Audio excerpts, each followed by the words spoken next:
من سن سنتا حسنتا فله اجرها واجر من عمل بها. حدیث پاک میں اللہ کے رسول صلی اللہ علیہ وسلم نے ارشاد کیا. آج کا یہ پروگرام جس میں آپ تشریف فرما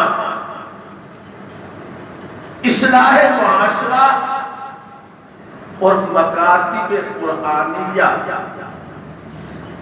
کے موضوع پر یہاں منعقد کیا گیا.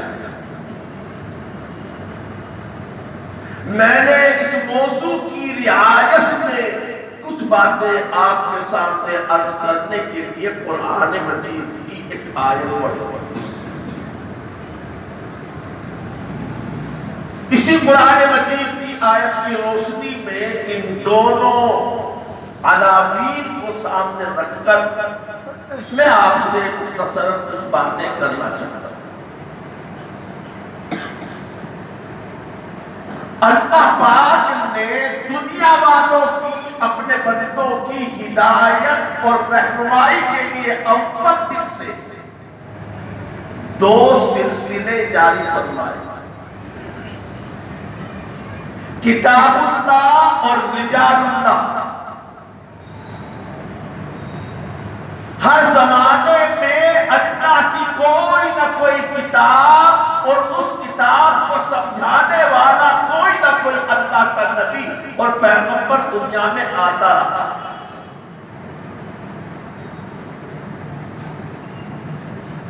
کتاب اللہ اور رجال اللہ, اللہ کی کتاب اور اللہ کے نیک بندے. اگر کوئی دنیا میں صرف اللہ کی کتاب کو مانے اور رجال اللہ کو, رسول اللہ کو نہ مانے, کوئی یوں کہنے لگے اللہ نے ہمیں صلاحیت دی ہے, ہم عربی زبان کو جانتے ہیں, عربی ادب سے واقف ہیں, فصاحت و بلاغت ہمارے پاس ہے, یہ اللہ کا کلام ہے, ہم خود اس کو پڑھیں گے, سمجھیں گے اور خود سمجھ کر کے اس پر عمل کریں گے. سارا دین تو اللہ ہی کی کتاب میں ہے.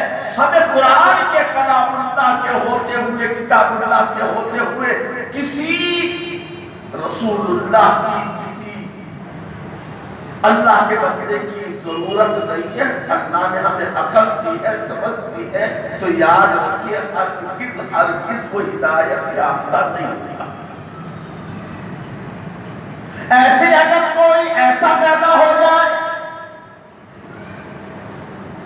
کہ اللہ کے رسول ہمارے آقا صلی اللہ علیہ وسلم کی جانتی کتاب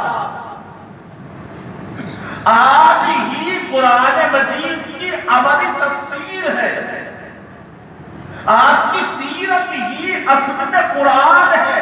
جیسا کہتے عائشہ صدیقہ رضی اللہ تعالی عنہا کی خدمت میں جب صحابہ کرام پہنچے اور پہنچ کر کے عرض کیا کہ آپ ہمیں آپ کی سیرت کے بارے میں بتائیں گے, تو امی عائشہ صدیقہ رضی اللہ تعالی عنہا نے فرمایا کہ آپ قرآن نہیں پڑھتے ہو؟ کہا کہ قرآن تو ہم پڑھتے ہیں. کہ کانا خلقہ القرآن, یہ قرآن ہی تو حضور کی سیرت, حضور کی عادت, حضور کی اخلاق ہے.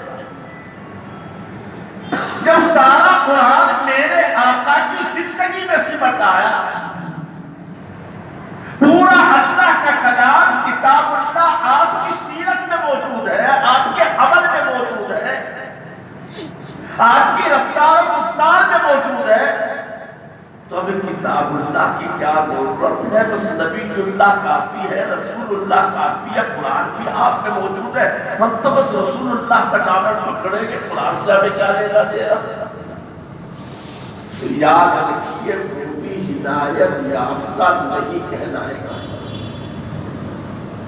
راہ ہدایت پر, ہدایت کے راستے پر وہی شخص جو اللہ کی کتاب کو بھی مانے اور اللہ کے رسول کو بھی مانے. اس لیے کہ یہ دو ہدایت کے ذریعے ہیں, کتاب اللہ اور رجال اللہ. اول دن سے یہ سلسلہ جاری ہے. حضور پاک صلی اللہ علیہ وسلم کے دنیا سے پردہ فرما لینے کے بعد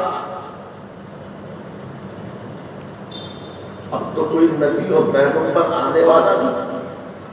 آپ نے فرما دیا لا نبی بعدی، میرے بعد کسی بھی قسم کا کوئی بھی نبی نہیں.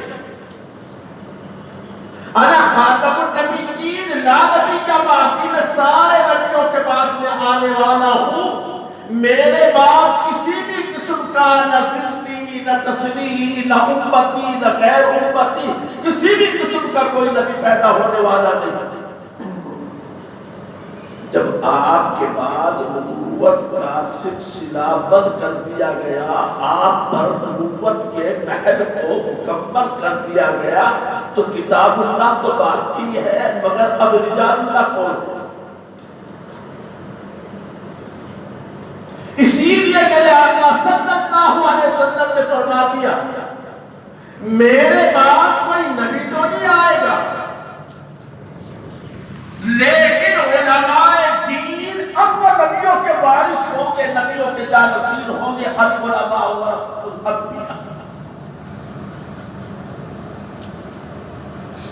اب کتاب اللہ کی تشریح، کتاب اللہ کی تفہیم، کتاب اللہ کے مطلب کو بیان کرنے کی ذمہ داری میری امت کے علماء کی ہوگی، اور میری امت کے علماء یہ نبیوں کے وارث اور جانشین ہوں گے. حدیث تو نہیں ہے، لیکن بعض لوگ اس کو پیش کر دیتے ہیں، کوئی اس کو حدیث بھی کہہ کر بیان کر دیتا ہے کہ آپ نے یوں بھی فرمایا علماء امتی کا انبیاء بنی اسرائیل. لیکن محققین کا، محقق مفسرین کا کہنا یہ ہے کہ علماء امتی کا انبیاء بنی اسرائیل یہ حدیث نہیں ہے. کیا مطلب ہے اس کا؟ میری امت کے علماء بنی اسرائیل کے نبیوں جیسے ہیں. میں نے ایک واقعہ پڑھا، اس سلسلے میں آپ کو سنانا چاہتا ہوں. براہ راست یہ واقعہ میں نے حضرت مولانا محمد صالح صاحب قاسمی رحمت اللہ علیہ جو ہمارے استاد بھی تھے، اور حکیم الاسلام خالد طیب صاحب رحمت اللہ علیہ کے صاحبزادے، ان کی ایک کتاب ہے خطبات خطیب الاسلام، اس میں انہوں نے واقعہ سنایا. فرمایا کہ ایک اللہ والے نے ایک خواب دیکھا. خواب دیکھا کہ حضور پاک صلی اللہ علیہ وسلم تشریف فرما ہیں، اور آپ کی امت کے کبار علماء، بڑے بڑے جنگید علماء وہ بھی سامنے بیٹھے ہوئے. تھوڑی ہی دیر میں حضرت سیدنا موسیٰ علیہ السلام تشریف لائے اور حضور صلی اللہ علیہ وسلم کے برابر میں آ کر بیٹھ گئے، اور شکایت بھرے انداز میں، شکایت آمیز لہجے میں حضرت موسیٰ علیہ السلام نے نبی صلی اللہ علیہ وسلم سے پوچھا کیا آپ نے یہ ارشاد فرمایا کہ آپ کی امت کے علماء بنی اسرائیل کے نبیوں جیسے؟ خواب کی بات ہو رہی ہے، پہلے کہہ چکا ہوں کہ یہ حدیث نہیں، لیکن پھر بھی ایک واقعہ. اس واقعے کو حکیم الاسلام قاری طیب صاحب رحمت اللہ علیہ نے بھی بعض اپنے خطبات میں بیان فرمایا. تو حضور کہتے ہیں، فرماتے ہیں کہ ہاں میں نے یہ بات کہی ہے کہ میری امت کے علماء بنی اسرائیل کے نبیوں جیسے ہیں. حضرت موسیٰ کہنے لگے اجازت ہو تو آپ کی امت کے علماء کا امتحان لے لوں. اب جتنے علماء سب کے اندر جھکی ہوئی، نبی امتحان لینے والا پتہ نہیں کس کا نمبر آ جائے. حضور پاک صلی اللہ علیہ وسلم نے حضرت امام غزالی رحمۃ اللہ اللہ نے جو آواز لگائی آؤ امام غزالی رحمت اللہ علیہ سامنے آ کر بیٹھ گئے. حضرت موسیٰ علیہ السلام نے حضرت امام غزالی سے کہا کہ تم اپنا نسب بتاؤ، اپنے باپ دادا کا نام بتاؤ. حضرت امام غزالی نے تو بتانا اور بیان کرنا شروع کیا. میرے باپ فلاں، میرے باپ کے باپ فلاں، ان کے باپ کے باپ فلاں، ان کے باپ کے باپ فلاں، ان کے باپ کے باپ فلاں، اور سلسلہ جوڑتے جوڑتے جوڑتے جوڑتے حضرت سیدنا آدم علیہ السلام تک اپنا نسب ملا دیا. حضرت موسیٰ فرمانے لگے میں نے تم سے تمہارے باپ دادا کا نام پوچھا، تم نے اپنے سے لے کر حضرت آدم علیہ السلام تک سلسلہ ملا دیا. اتنی ساری باتیں تو میں نے آپ سے نہیں پوچھی تھی. امام غزالی جواب دیتے ہیں حضرت اللہ نے بھی تو آپ سے نہیں پوچھا تھا یا کہ وما تلک بیمینک یا موسیٰ، موسیٰ تمہارے ہاتھ میں کیا ہے؟ جواب کافی نہ ہی آسان میری لاٹھی ہے، لیکن آپ نے بھی تو آگے اتوکل علیہا، میں اس پر ٹیک لگاتا ہوں، احط بہا علی غنمی، بکریوں کے لیے پتے جھاڑتا ہوں، ولی فیہا مآرب اخری، اور میرے اس میں اور بھی بہت سارے مقاصد اور کام ہیں. جس طرح آپ نے شوق میں اللہ سے باتیں کرنے کے شوق میں اپنی بات کو لمبا کر دیا تھا، تو میں بھی اللہ سے ہم کلام ہونے والے ایک نبی سے بات کرنے کے شوق میں اپنی بات کو لمبا کر رہا ہوں. حضور نے فرمایا دیکھا موسیٰ، جو سوچ آپ کی تھی وہی سوچ میری امت کے عالم کی ہے کہ نہیں؟ تو العلماء ورثۃ الانبیاء، علماء نبیوں کے وارث اور جانشین. اب دین کا کام علماء سے ہوگا، اور نبی کی وراثت مال اور دولت نہیں، نبی کی وراثت درہم اور دنانیر نہیں، نبی کی وراثت باغ اور مکان نہیں، جائیداد اور پراپرٹی نہیں. نبی کی وراثت کیا ہے؟ خود آپ فرماتے ہیں انما ورث العلم نحن معاشر الانبیاء ما ترکنا صدقۃ. ہم نبیوں کی جماعت جو مال دولت چھوڑتے ہیں وہ تو سب کا سب صدقہ ہو جاتا ہے. لا نورث، ہم کسی کو اپنا وارث نہیں بناتے. وارث بناتے ہیں تو وہ علوم نبوت ہے، نبیوں کے علوم ہیں. یہ علماء نبیوں کے وارث اس لیے ہیں کہ علوم نبوت کے حامل ہیں، علوم نبوت کے عامل ہیں، عالم ہیں. علوم نبوت کے عامل، علوم نبوت کے حامل، علوم نبوت کے عامل، عالم علماء دین. اور انبیاء علیہ السلام دنیا میں تشریف لائے، کاہے کے لیے آئے گئے؟ انبیاء کرام علیہ السلام دنیا میں تشریف لائے کاہے کے لیے؟ اپنے زمانے کے معاشرے کی تمام خرابیوں برائیوں کو دور کرنے کے لیے. اصلاح معاشرہ جمعیت علماء کے گھر کا اپنا عنوان اور تحریک نہیں ہے. اصلاح معاشرہ جمعیت علماء کی سوچی ہوئی کوئی بات نہیں ہے. اصلاح معاشرہ تمام نبیوں کی تحریک ہے، تمام نبیوں کا مشن ہے، تمام نبیوں کے دنیا میں آنے کا مقصد ہے. تمام نبی اسی لیے دنیا میں تشریف آئے کہ ان کے زمانے میں، اس وقت کے سماج میں، ان کی قوم میں، ان کی ملت میں، ان کے زمانے میں، ان کے سماج میں جس طرح کی بھی برائیاں پائی جاتی تھی، ان برائیوں پر روک لگانے کے لیے دیکھ لیجیے حضرت شعیب علیہ السلام قوم مدین کی طرف آئے. آپ کی قوم مدین ناپ تول میں کمی کرتی تھی، دوسروں سے دیتے تھے جھکتا تولتے تھے، اپنا دیتے تھے اڑتا تولتے تھے،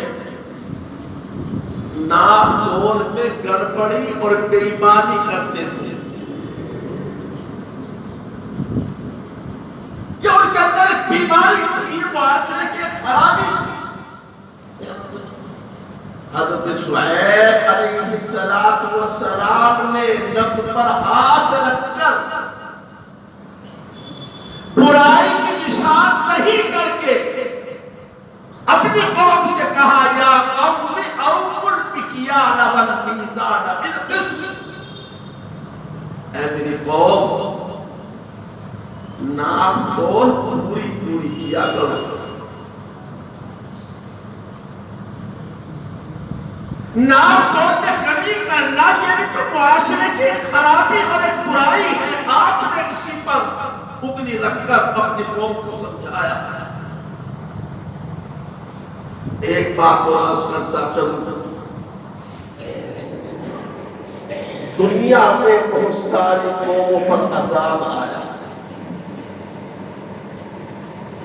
آسمانی آفتیں آئی، زمین میں دھسا دیے گئے.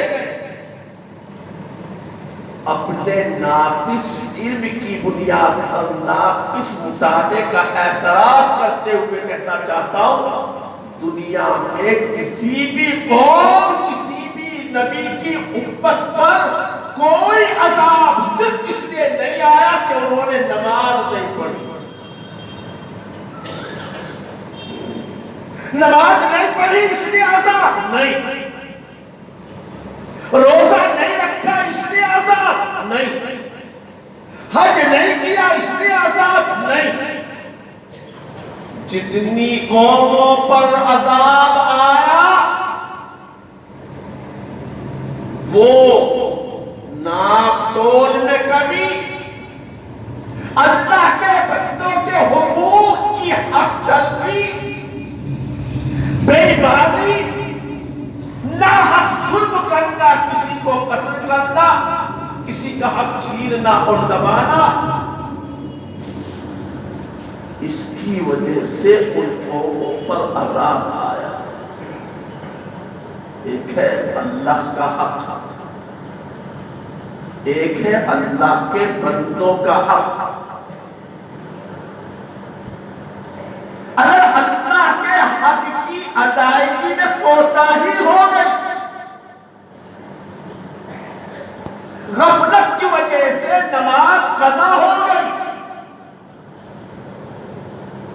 تو اللہ بڑا مغفرت کرنے والا ہے، غفور ہے، غفار ہے، ستار ہے، تواب ہے، رحمان ہے، رحیم. سچے دل کے ساتھ اگر اس کے سامنے دو ندامت کے آنسو بہا دیے، اللہ پاک کبھی کسی کو محروم نہیں کرنے والا، بلکہ میرے آقا نے فرمایا التائب من الذنب کمن لا ذنب لہ. سچی توبہ کرنے والا تو ایسا صاف ستھرا بن جاتا ہے جس سے کبھی گناہ کیا ہی نہیں.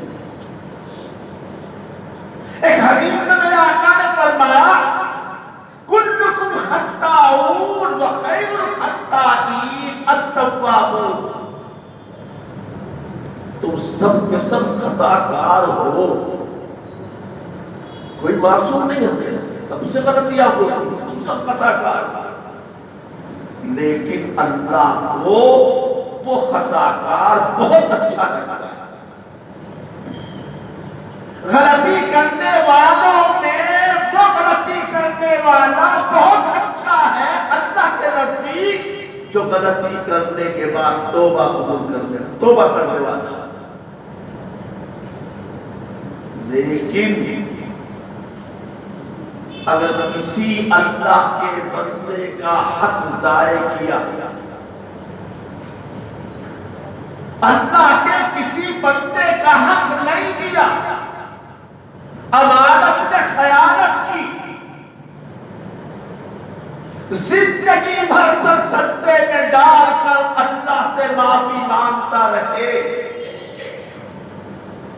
غلاف کعبہ پکڑ کر آنسوؤں سے اسے سر کر دے، روتے روتے اس کی داڑھی سے آنسوؤں سے بھیگ جائے، رات دن ہاتھ اٹھا کر اللہ سے مانگے کہ اے اللہ میں نے فلاں کے ساتھ بےایمانی کی تھی، اے اللہ میں نے فلاں کا حق مار لیا تھا، تھوڑی سی 4-5 انچ زمین دبا دی تھی، فلاں کے پیسے لے کے نہیں دیے تھے، جھوٹ بول دیا تھا، بے ایمانی کر لی تھی، اے اللہ معاف کر۔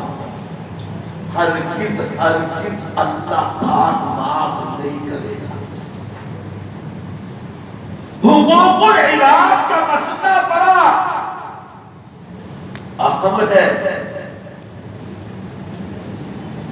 دو ہی راستے ہیں، چاہے تو حق والا اپنا حق معاف کر دے یا حق والے کو اس کا حق دے دیا جائے، تیسرا کوئی بچنے کا راستہ نہیں۔ تو میں عرض کر رہا تھا کہ اصلاح معاشرہ نبیوں کا مشن ہے، جو بھی نبی آیا اس کے زمانے میں، اس کی قوم میں، اس کی امت میں، ملت میں جو بھی برائی پائی جاتی تھی، ان برائیوں کو ختم کرنے کے لیے اللہ نے نبیوں اور پیغمبروں کو بھیجا۔ تو اصلاح معاشرہ یہ نبیوں کے دنیا میں آنے کا مقصد ہے، ان کا مشن ہے، نبیوں کی تحریک ہے۔ حضور پاک صلی اللہ علیہ وسلم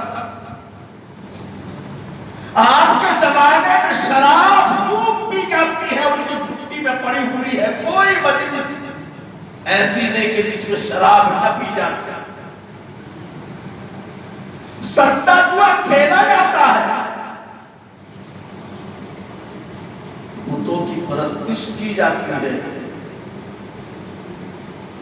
اللہ پاک نے قرآن مجید میں شراب پینے والوں کو شراب سے تدریجاً آہستہ آہستہ ہٹایا، ان کی اصلاح فرمایا۔ يسألونك عن الخمر والميسر قل فيهما اسم كبير ومنافع للناس واسمهما أكبر من نفعهما۔ سب سے پہلے یہ آیت اتری چونکہ شراب ان کی گھٹی میں پڑی تھی، ایک دم سے شراب چھڑانا بڑا مشکل تھا۔ اللہ نے بتایا دیکھو اصلاح کا طریقہ یہ ہے، آہستہ آہستہ دھیرے دھیرے تدریجاً حکمت کے ساتھ اصلاح۔ یہ نہیں مجھے پکڑ کر میرا موبائل جیب سے نکال کر دیوار پر دے مارو، آج کے بعد موبائل نہیں دیکھو گے، یہ اصلاح کا طریقہ ہم کو نہیں بتایا گیا۔ پہلے اس کی خرابیاں، اس کے نقصانات، اس کے مضر اثرات، معاشرے پر پڑنے والے اس کے خطرناک قسم کے اثرات، ان سے اس کو واقف کرایا جائے، محبت سے اسے سمجھایا جائے، اس کو بتایا جائے، دھیرے دھیرے۔ چلو دیکھ لیا کرو، لیکن عشاء کی نماز کے بعد سو جایا کرو، جو دیکھ لیا کرو، لیکن یہ گانے وانے یوٹیوب پر پتہ نہیں کہاں پر جو ہوتے سیدھے تقریر وقری سننی کسی کی سن لیا کرو، دھیرے دھیرے۔ اے پیغمبر، لوگ آپ سے جوئے اور شراب کے بارے میں پوچھتے سوال کرتے تو آپ کہہ دیجئے ان دونوں میں بڑا گناہ ہے۔ ہاں کچھ نفع بھی ہے، 10 روپے لگا کر کے 1000 نکل آتے ہیں، شراب پی کر کے تھوڑی دیر کے لیے چستی آ جاتی ہے، لیکن اسمہما اکبر من نفعہما، نفع سے زیادہ بڑھ کر نقصان ہے، نفع کم ہے نقصان زیادہ ہے۔ عقل مند کے لیے کیا کافی ہے؟ عقل مندوں نے سمجھداروں نے شراب اسی کو چھوڑ دی۔ پھر دوسری آیت اتری یا ایھا الذین آمنوا لا تقربوا الصلاۃ وانتم سکارى، شراب پیتے ہو، تمہیں عادت ہے، تمہاری لت ہے، لیکن دیکھو جب نماز کا وقت ہو جائے اگر تب شراب چھوڑ دیا کرو، نماز پی کر نماز میں نہ آیا، نشے کی حالت میں نماز نہ پڑھا، عادت سے بننے لگی، نمازوں کے وقت میں چھوڑ دے گی۔ تیسرے نمبر پر آخری حکم آیا مکمل حرمت کا، یا ایھا الذین آمنوا انما الخمر والمیسر والانصاب والازلام رجس من عمل الشیطان فاجتنبوہ لعلکم تفلحون۔ اے ایمان والو، شراب، جوا اور بتوں کی پوجا اور یہ پاسے پلٹنا، پاسے لگانا یعنی کہ سٹے لگانا، یا جو بھی طریقہ تھا اس کی تفصیل ہے، یہ سب شیطان کے گندے کاموں میں سے بچو ہی تاکہ تم کامیاب ہو جاؤ۔ تو چونکہ اس معاشرے میں شراب پائی جاتی تھی، قرآن مجید میں نشان نہیں کر کے حکمت عملی کے ساتھ شراب کو چھڑوایا گیا۔ وہ معاشرہ جب میرے نبی صلی اللہ علیہ وسلم دنیا میں تشریف لائے، زمانہ جاہلیت تھا، جہالت کی انتہا تھا، یہ بھی عجیب بات تھا۔ اس زمانے میں شراب پی جاتی تھی، مگر اس زمانے کو زمانہ شراب نہیں کہا گیا۔ اس زمانے میں ظلم کیا جاتا تھا، مگر تاریخ میں اس زمانے کو دور ظلم کے نام سے یاد نہیں کیا گیا۔ اس زمانے میں کفر تھا، شرک تھا، مگر تاریخ میں، تاریخ کے صفحات میں اس کو زمانہ کفر و شرک نہیں کہا گیا، بلکہ اس دور کو، اس زمانے کو دور جاہلیت کے نام سے یاد کیا گیا۔ جاہلیت کا زمانہ مطلب دین سے ناواقفیت، اللہ کے احکام سے نادانی، جاہلیت ایک ایسی قوم ہے کہ جس میں جہالت ہے، اس قوم سے پھر تمام کی تمام برائیاں پیدا ہوتی ہے۔ جس قوم میں جاہلیت ہے وہاں پر عیاشی ہے، جس قوم میں جاہلیت ہے زناکاری بدکاری ہے، جس قوم میں جاہلیت ہے حق تلفی اور ظلم و زیادتی ہے، جس قوم میں جہالت ہے، جاہلیت ہے، اس قوم کے اندر ہر طرح کی برائی اور خرابی ہے۔ اسی لیے میرے آقا صلی اللہ علیہ وسلم نے ارشاد فرمایا، کیا فرمایا؟ اپنے آنے کا مقصد بتایا، ہمیں کیوں آیا ہوا ہے؟ انما بعثت معلما، میں دنیا میں ان کی شمع روشن کرنے کے لیے آیا ہوں، تمہیں سکھانے کے لیے استاد بن کے آیا ہوں۔ انما بعثت معلما، میں تمہیں زندگی گزارنے کا سلیقہ سکھانے کے لیے آیا۔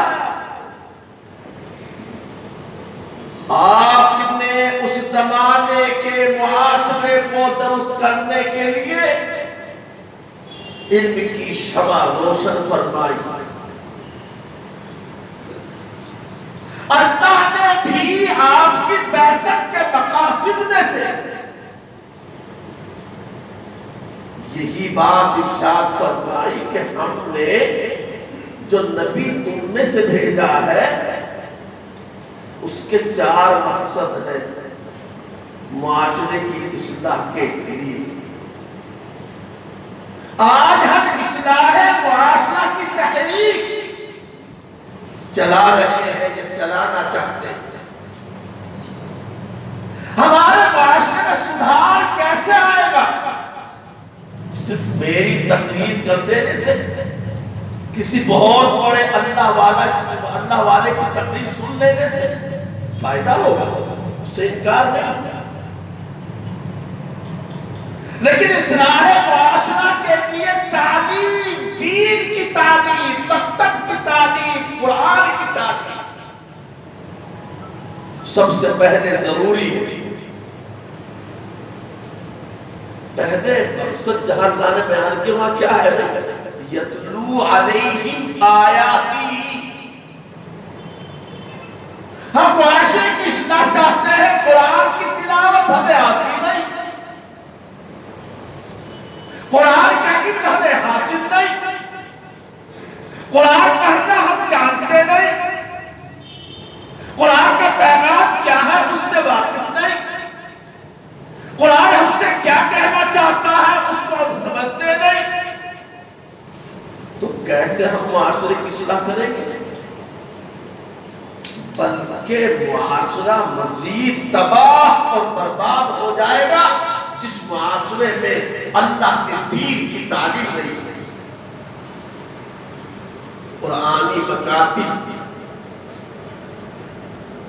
مدارس دینیہ، مدارس اسلامیہ، مسلمانوں مدرسے پاور ہاؤس ہیں، مدرسے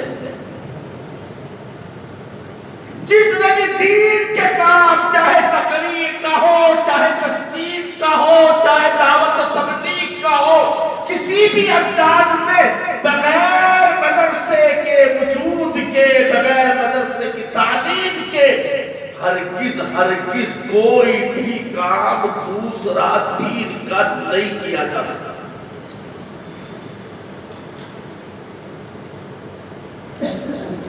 آپ سمجھیں نہ سمجھیں، لیکن دشمنان اسلام کو اس کو خوب اچھی طرح سمجھا ہے کہ اصل ریڑھ کی ہڈی مدرسے ہے۔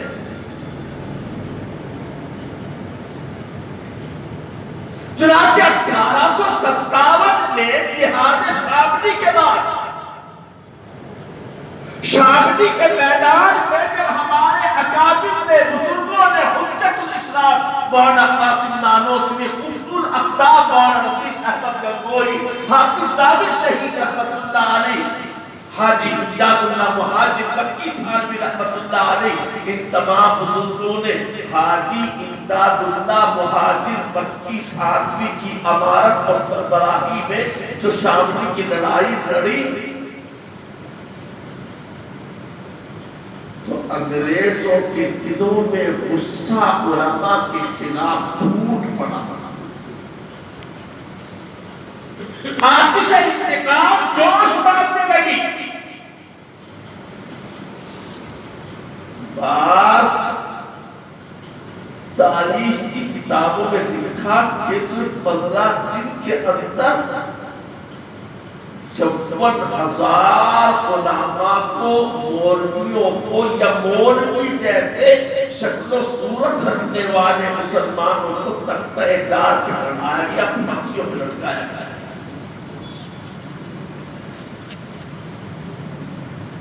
بعد حضرات نے 36,000 ان میں سے صرف علماء کی تعداد لکھی ہے۔ وہ جانتے تھے کہ جب تک ان مسلمانوں کے بیچ مولوی اور جہاں مولوی بنتا ہے مدرسہ، یہ دونوں چیز جب تک باقی رہیں گے، ان کو غلام بنانا اور ان کے جذبات کو ٹھنڈا کرنا مشکل ہے۔ لہذا پہلے پالیسی یہی بنائی، مولوی کو ہٹاؤ اور مدرسے کو بیچ سے ہٹاؤ۔ بتایا 1857 سے پہلے دلی میں 1100 دینی مدرسے قائم تھے۔ کتنے میں؟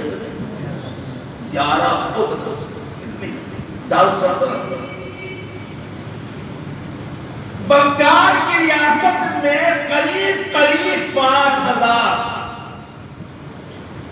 ہمارے یوپی کے شہر جونپور کے علاقے میں 500 مدرسے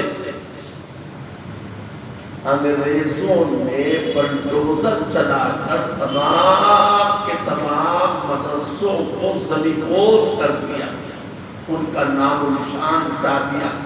ایک طرف علماء کا قتل عام، دوسری طرف مدارس دینیہ کا انہدام۔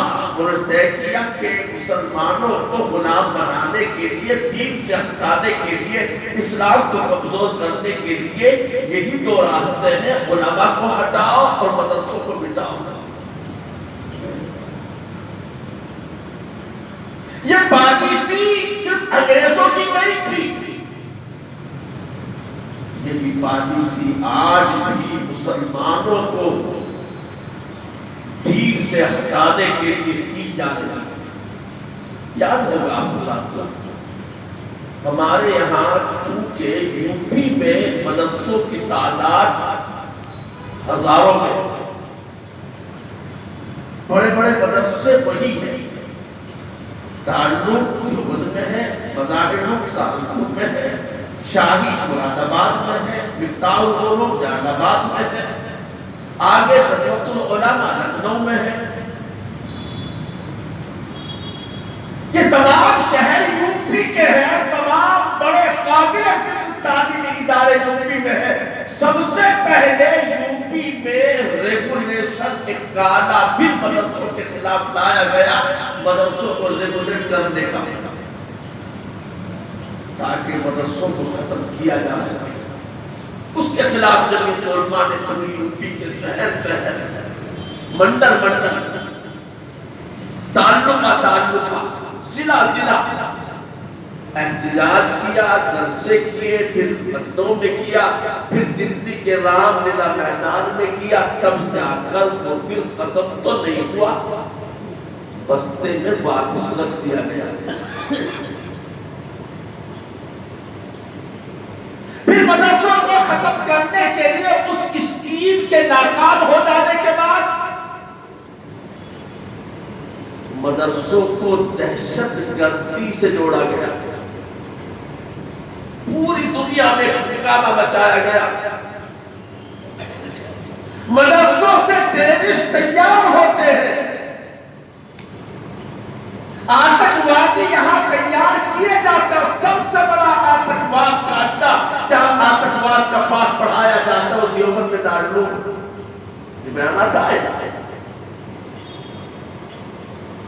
لیکن اسی دارالعلوم نے دہشت گردی کے خلاف دیوبند میں جو پروگرام کیا، ان کی تمام سازشیں مٹی میں مل گئی۔ اب ایسے مدرسے والے قابو میں آئیں گے اور مدرسوں کو مٹانا، اس میں کہ ایک تو پاور ہاؤس ہے آپ کے شہر نظام آباد، یہاں پر کہیں بہت بڑا بجلی گھر ہوگا، بڑے بڑے ٹرانسفارمر رکھے ہوں گے، ان ٹرانسفارمر سے لائنیں جڑی ہوں گی، لائنوں سے آپ کے تار کنیکشن جڑے ہوئے ہوں گے، گھروں میں، مسجدوں میں، مدرسوں میں، فیکٹریوں میں، کمپنیوں میں بجلی آ رہی ہے، کرنٹ آ رہا ہے، پنکھے چل رہے، ٹیوب چل رہی، واشنگ مشین چل رہی، فریج کام کر رہی ہے، اپنا اے سی چل رہے۔ لیکن اگر ٹرانسفارمر کو، فارم کو، بجلی گھر کو، پاور ہاؤس کو ڈائنامٹ کر دیا جائے تو کیا یہ پنکھے چلے گی؟ ٹیوب لائٹ چلے گی؟ فریج ٹھنڈا پانی کرے گی؟ جس طرح بجلی گھر سے جو تار کنیکشن جڑے ہوئے ہیں اس کی وجہ سے ہمارے گھروں میں روشنی ہو رہی ہے، اسی طرح دین کی روشنی کا پاور ہاؤس مدرسے ہیں، مکاتب ہیں۔ اگر ان مکاتب سے ہمارا کنیکشن ٹوٹ گیا، کٹ ہو گیا، فیوز اڑ گیا، یا پاور ہاؤس پر ہی کوئی بم ڈال کر اگر ڈائنامٹ کر دیا گیا تو گھروں میں دین کا اجالا نہیں رہے گا. دین کی روشنی ہمارے گھر کو منور نہیں کرے گی. مدارس ہی ہمارے دین کی بقا اور اسلام کی حفاظت کا اس ظاہری دنیا میں سبب اور درجہ. یوں تو اللہ اپنے دین کی حفاظت کرنے والا ہے. کوئی محافظ ہے ہم کہیں کہ ہم کریں گے حفاظت کرنا. اللہ نے خود ذمہ داری اپنے اوپر لی. انا نحن نزلنا الذکر و انا لہ لحافظون. ہم نے اتارا ہم حفاظت کرنے والے. اور کوئی اللہ کے دین کو نہیں مٹا سکتا. اللہ کا دین آیا ہی نہیں مٹنے کے لیے, دبنے کے لیے, ہٹنے کے لیے, بدلنے کے لیے. لا تبدیل لکلمات اللہ. اللہ کے احکام میں کوئی تبدیلی اس کے کلمات میں نہیں ہو سکتی. الیوم یئس الذین کفروا من دینکم فلا تخشوهم واخشونی. اللہ نے اعلان کر دیا آج جو انکار کرتے تھے سب مایوس ہو چکے ہیں. میدان میں نکلے, تلواریں چلی, تیر برسائے, سب کچھ کیا, کاٹ کرتی, لیکن اپنے مقصد میں کامیاب نہیں ہوئے. اس کا ڈر نہیں ہے کہ اللہ کا دین مٹ جائے گا. ڈر اس کا ہے کہ تم نہ ڈر جاؤ ان سے.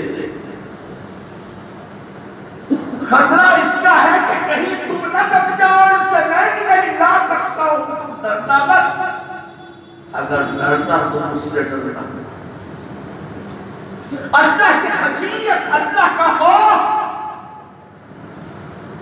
مایوس ہونے کی ضرورت نہیں, اللہ کا دین نہیں مٹے گا. اب پھر راستہ بدلا گیا, پالا بدلا گیا. ابھی پچھلے دنوں اس کورونا وائرس کے لاک ڈاؤن کے بیچ میں پارلیمنٹ میں ایک نیا تعلیمی بل منظور کر دیا گیا, پاس کر دیا گیا. جو نئی تعلیمی پالیسی کا بل آیا ہے, پارلیمنٹ کے دونوں ایوانوں میں منظور ہو چکا ہے, نافذ ہونا باقی. اس نئے تعلیمی بل میں تعلیم کی نئی پالیسی جو لائی گئی ہے اس میں 6 سال سے لے کر 18 سال کی عمر تک کسی بچی کو غیر اسکولی تعلیم نہیں دلائی جا سکتی.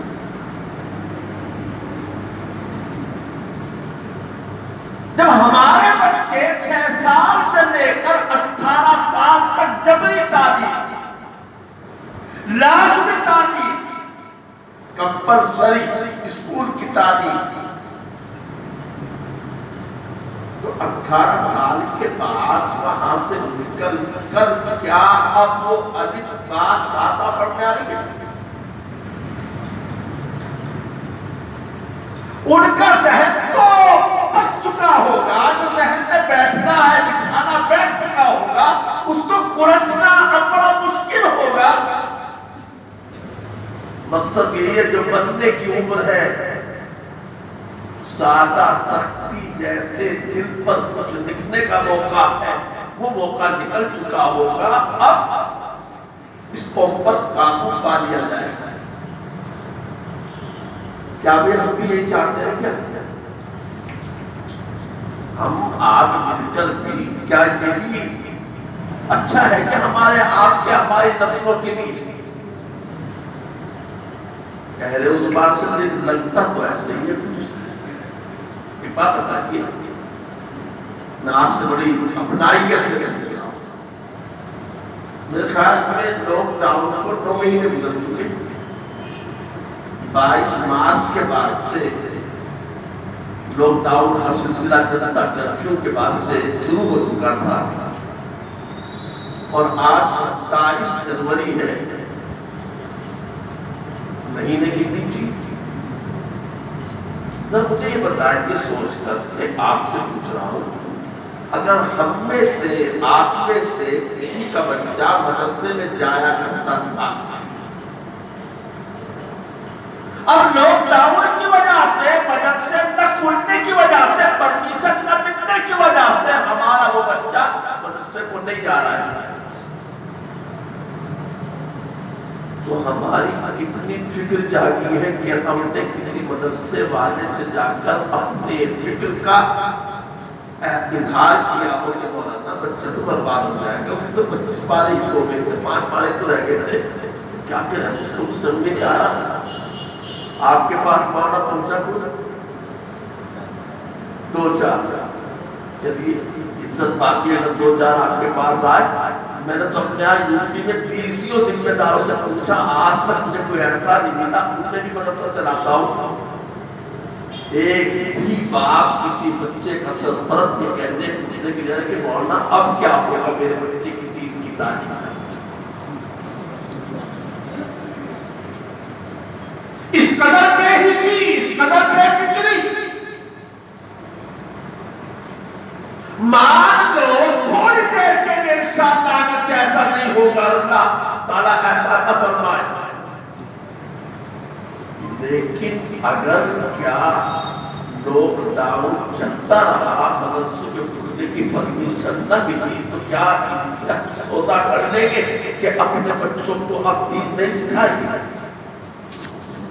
تو کریں گے کوئی راستہ تو نکالیں گے یا کچھ بھی نہیں سو دیں گے، چلو پیچھا پیچھا۔ اول تو صورتحال یہ ہے مدرسوں میں ہے ہی مشکل سے 4% بچے قوم کے، 96% بچے مدرسوں کو نہیں آتے، 100 میں سے 4 مالداروں میں تو اللہ ماشاءاللہ حافظ یا عالم بنتے ہوں،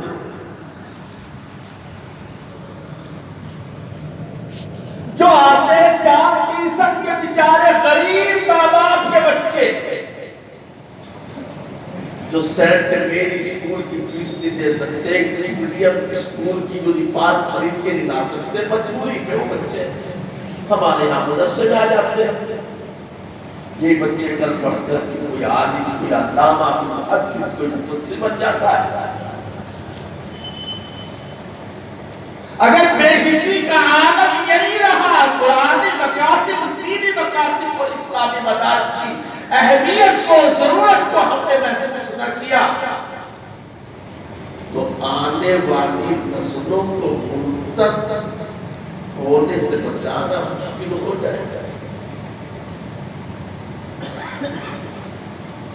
گھر واپسی والی بات کرنے والے کرنے لگیں گے اور ان بچوں کو نہیں معلوم ہوگا کہ عقیدہ کیا ہے، دین کیا ہے، نبی کیا ہے۔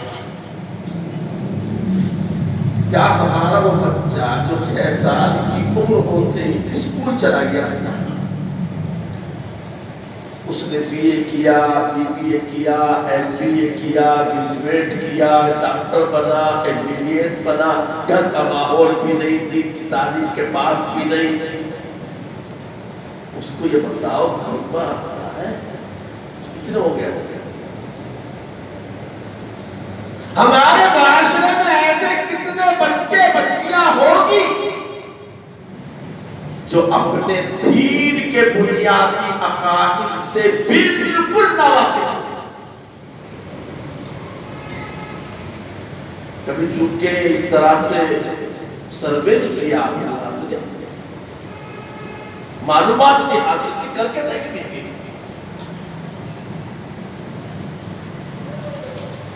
مدرسوں سے الگ ہٹ کر خالص عصری اسکولی دنیاوی تعلیم، ہم اس کے ہرگز مخالف نہیں، ہم تو بلکہ کوشش کر رہے ہیں اپنے یہاں یوپی میں کہ مدرسے والے کم از کم اپنے مدرسوں میں 5ویں کلاس تک اصلی تعلیم کو لازمی طور پر جاری کریں معیار کے ساتھ۔ لیکن جو یہ مخلوط تعلیم کا سلسلہ ہے، مخلوط جانتے ہو جوائنٹ ایجوکیشن سسٹم، لڑکے لڑکیاں ایک ہی کلاس میں ایک ہی ساتھ گھر کے دروازے سے نکلتے ہی اس کا کلاس میں بھائی کے لیے سامنے انتظار کر رہا ہے، کسی بھی لڑکے کے ساتھ کسی کی بھی بچی اسکول جا رہی ہے اس کے ساتھ پڑھتی ہے نا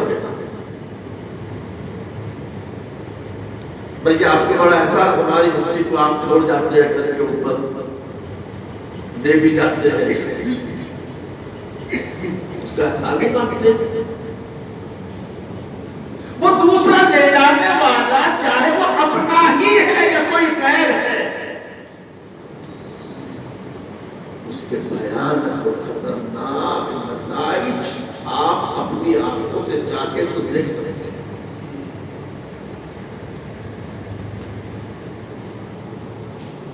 نظام آباد میں دیکھ لیجیے یہاں نہیں دیکھنا چاہتے یہ بیٹھے ہمارے حضرت مولانا نئی کتاب ان سے محرم کے بارے میں کچھ نہیں کیا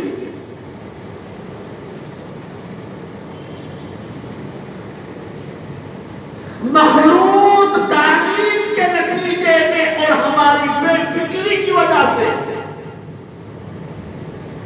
اور لڑکیوں کو ہائیسٹ ایجوکیشن ہولڈر بنائے جانے کا بھوت جو ہم پر سوار ہے اس کی وجہ سے بڑے خطرناک انجام سامنے آ رہے ہیں حیدرآباد میں کوئی آفس ہے پوری ڈیٹیل وہاں موجود ہے آپ جا کے دیکھ لیں اتنی ہماری بچیاں غیروں کے ساتھ جا چکی ہے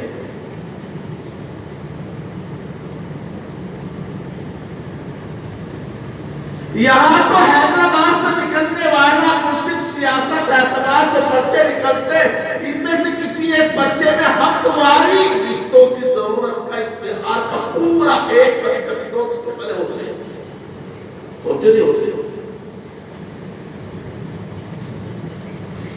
باپ یا بھائی اپنی بہن یا بیٹی کا مکمل حلیات لکھ کر کے اخبار میں شائع کرتا ہے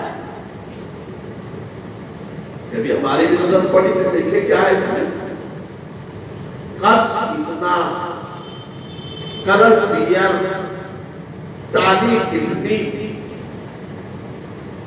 اس کا قد بھی اس کی رنگت بھی اس کا کلر بھی اس کا سائز بھی اس کی چاہت بھی ساری چیزیں جیسے کسی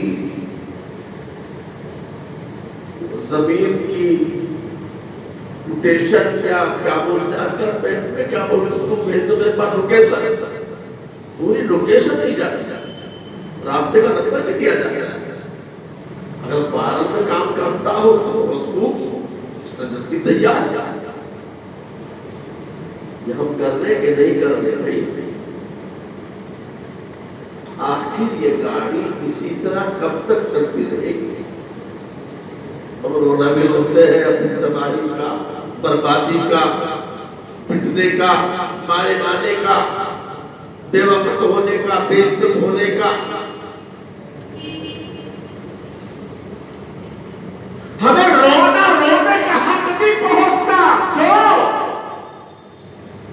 یہ سب کچھ ہمارا اپنا کیا ہوا تو ہے آمانکم امانکم کیسے کرو گے ویسے حاکم مسلط ہو گے جیسے ہمارے کرتوت ہوں گے جیسی نقدی دیوی ویسے ہی ان کو جانے ہماری گوانی کی کہاوت ہے میرے محترم بزرگوں اصلاح معاشرہ کے لیے ہمیں بھی 25 سال ہو گئے آتے آتے جمعیت علماء کی دعوت پر حافظ پیر شبیر صاحب محترم ہے ان کی دعوت پر اور آپ کے رائل سیما اور آندھرا اور تلنگانہ سب طرف کی خاک کھان چکے ہیں کہتے ہیں بتاتے ہیں سمجھاتے ہیں تعریف دہراتے ہیں انجام کیا ہونا اس کی نشاندہی کرنے کی کوشش کرتے ہیں لیکن سب کچھ سنتے ہیں تھوڑی دیر کے لیے جی میں بات آتی ہے، دل میں بات آتی ہے، جذبہ سے پیدا ہوتا ہے کہ ہاں بات تو واقعی صحیح ہے، لیکن پھر دنیا کی رنگینی میں مست ہو جاتے ہیں، پھر بھول جاتے ہیں۔ ہمارا حال اندر ایسا ہوتا ہے، وہ ایک انجینئر صاحب جو بلڈنگ بنوا رہے تھے، اس کے چوتھے 5ویں مالے پر 5ویں منزل پر کچھ پیمائش وغیرہ کر رہے تھے، ہاتھ سے فیتا چھوٹ کر نیچے گر گیا۔ نیچے مزدور کام کر رہے تھے، کچھ ڈسٹ وغیرہ پڑا ہوا تھا، کچھ اسٹون وغیرہ پڑا ہوا تھا، کوئی بھی مٹیریل تھا، کام میں لگے ہوئے تھے۔ انجینئر صاحب نے سوچا نیچے اتروں گا، بڑی مشکلوں سے چڑھا اوپر، بڑی مشکلوں سے نیچے اتروں گا، گھٹنوں لگے گا، پھر فیتا اٹھا کے لاؤں گا، اوپر آؤں گا، وقت ضائع ہو جائے گا۔ جو نیچے کام کر رہے تھے، انجینئر صاحب نے جیب سے 10 کا نوٹ نکالا، اوپر سے گرا ایک مزدور کے سامنے۔ جب اس کے سامنے نوٹ گرے گا تو وہ کر کے دیکھا کہاں سے برسا نوٹ، تو اس کو اشارہ کر دوں گا۔ لیکن مزدور صاحب کے سامنے نوٹ گرا، اٹھا کے جیب میں رکھا، اس نے دیکھا نہیں ادھر نہ ادھر، اس نے دیکھا اور پھر 20 کا نوٹ ڈالا، 50 کا ڈالا، جو گرتا جیب میں رکھتا تھا، ادھر نہ ادھر نہ اوپر نہ نیچے، کہیں بھی نہ دیکھتا۔ انجینئر صاحب کو غصہ بھی بہت آیا، اٹھا کر کے ایک کنکر بوٹی سے ایک پتھری اوپر سے سر میں دے کے مار، اب دیکھا تو ہمارا حال بھی وہی نہیں کیا۔ جب کبھی کوئی مصیبت آتی ہے تو مسجد آ جاتی ہے۔ اللہ نے اتنا نوازا ہے، نعمتوں کی بارش ہم پر کی ہے، رات دن کر رہا ہے، ہم تو اس کے بعد منہ اٹھا کے دیکھتے بھی نہیں یہ سب کچھ کہاں سے آ رہا ہے۔ آج جب کوئی مصیبت آتی ہے، کنکر لگتی ہے سر میں، تب دیکھتا ہے اوپر کو۔ اس سے مختلف نہیں ہمارے میرے محترم مسلمان، ابھی شاید موقع ہے، اللہ کی طرف سے مہلت مل رہی ہے، اللہ تمہیں تو پیار کرنا چاہتا ہے۔ ایمان والوں کی اللہ کی بڑی قدر ہے، اللہ اپنے ایمان لانے والے بندوں کو عزت دینا چاہتا ہے۔ شاید اللہ مہلت دے رہا ہے، اب بھی سدھر جاؤ، اب بھی ہوش میں آ جاؤ، اب بھی اپنے صحیح راہ کو متعین کر لو۔ لیکن اگر اب بھی نہیں جاگا، ایک آدمی سو رہا ہے غفلت کی نیند، دروازے پر آپ نے دستک کی، وہ نہیں جاگا، آپ نے زور سے آواز دے کر کے پکارا، تب بھی نہیں جاگا، آپ نے قریب موڑ کر انگوٹھا پکڑ کے جوڑا اور ہلایا، تب جا کے اس نے وہ کروٹ بدل کے پھر ادھر کو ہو گیا۔ سمجھو کہ بس اب اس سونے والے کو کوئی نہیں جگائے گا۔ اب تو کچلنے کے لیے لوگ آئیں گے، جگانے کے لیے کوئی نہیں آئے گا۔ یہ ہمارے بڑے اکابر، یہ جمعیت علماء، یہ دارالعلوم دیوبند، حالات کتنے زیادہ فکر مندی کے ہیں، سنگین ہیں کہ اب دارالعلوم دیوبند کے بڑے بڑے اساتذہ نے بھی ایک دن میٹنگ کر کے یہ طے کیا، اگر معاشرے پر محنت نہ کی گئی تو پھر تباہی بربادی سے کوئی نہیں بچا پائے گا۔ اس لیے آج دارالعلوم دیوبند نے بھی ایک اصلاحی کمیٹی بنائی، حضرت مولانا قاری سید محمد عثمان منصور پوری دامت برکاتہ، جو دارالعلوم کے معاون محتمم بھی ہے اور جو جمعیت علماء کے صدر محترم اور امیر الہند بھی ہے، وہ سرپرست ہے۔ میں اس کا تصادم کی ہماری اصلاحی کمیٹی ایک تو رات کے 1 بجے تک کیسے کام کرے، اس وراہ ہماری پوری کمیٹی کا، اور اس وقت آپ کے لیے عرض کر رہا ہوں 19 کتاب کے 1 مہینے کے اندر 19 کتاب کا، کوئی 4 پیج کا ہے، کوئی 8 کا ہے، کوئی 16 صفحے کا ہے، 16 صفحے کے 2-3 ہے، باقی 8 اور 4 صفحے کی کتاب مختلف سماجی برائیوں کے تعلق سے، سود کے اوپر، ناجائز چیزوں کے اوپر، شراب نوشی پر، جوئے سٹے پر، حقوق والدین سے متعلق، امانت میں خیانت سے متعلق 19 کتاب سے باقاعدہ چھپوا کر دارالعلوم دیوبند لوگوں کے درمیان ہندی میں، بنگلہ میں، اردو میں 3 زبانوں میں فری مفت تقسیم کر رہا ہے تاکہ پڑھیں اور تقریر بھی سنیں۔ آپ میں سے کسی کا جی چاہتا ہو اپنی زبان میں تلگو میں چھاپنے کا، دارالعلوم کی طرف سے اجازت ہے، آپ چھاپ سکتے ہیں، لیکن اس کی اتنا دعوت ضرور کرتے ہیں کہ ہم بھی چھپوانا چاہتے ہیں، آپ چھپائیے، تقسیم کیجیے۔ PDF فائل میرے پاس موجود ہے، چاہے مجھ سے لے لیجیے۔ 19 کی 19 کتاب جو کی یہاں میں نے مولانا الدین صاحب کے پاس بھی بھیج دی کہ کوئی اگر چھپوائے، نلگنڈے میں بھی ایک بھائی مدیر صاحب ان کے پاس بھی میں نے بھیجی ہے، وہ چھپوانا چاہتے ہیں۔ یہ جو فکر ہو رہی ہے اس تو بات اس تو وجہ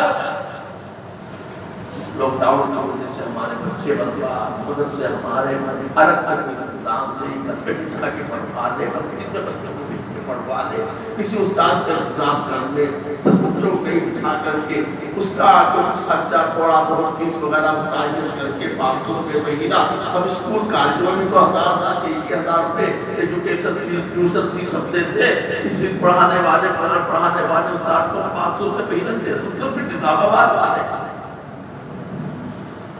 جن کی حیثیت مالی اعتبار سے ہمارے اکابر کے بڑھونا تھانوی رحمت اللہ علیہ، آپ نے سنا کہ نظام آباد میں ماشاءاللہ مسلمان کھاتے پیتے لوگ ہیں، اچھی حیثیت کے لوگ ہیں،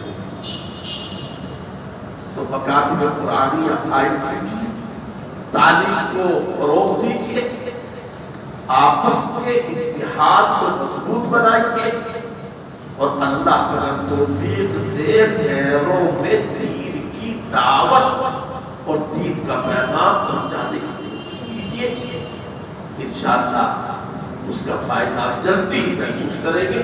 میں نے قرآن مجید کی آیت پڑھی تھی تاکہ میں آپ کو بتا سکوں کہ اصلاح معاشرہ کی میں بنیاد کیا چیز ہے۔